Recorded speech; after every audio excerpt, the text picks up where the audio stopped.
మార్చాడట. దేవునికి స్తోత్ర.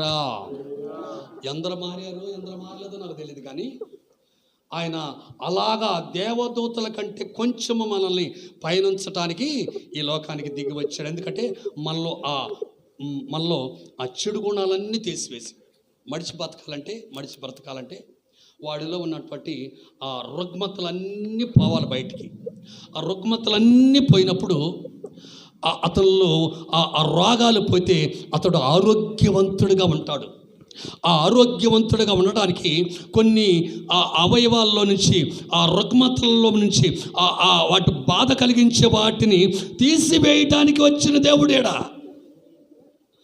ఆయన వాటిని తీసివేసి, ఆ రుగ్మతలోంచి తీసివేసి నిన్ను ఒక ఆరోగ్యవంతుడిగా ఉంచడానికి, నేను ఆరోగ్యవంతుడిగా అంటే ఆ ఆరోగ్యము దైవ కుమారుడైన యేసుక్రీస్తు నిన్ను ఒక పరిశుద్ధుడిగా నిన్ను ఈ లోకాల్లో ఉంచి ఆయన దేవదూతల కంటే శ్రేష్టమైనటువంటి వారిగా మనల్ని ఇక్కడ నిలవబెట్టడానికే మనల్ని పిలిచాడు. దేవునికి స్తోత్రం. ఇప్పుడు చదువుకున్నటువంటి మాట ఏమిటాయి అంటే,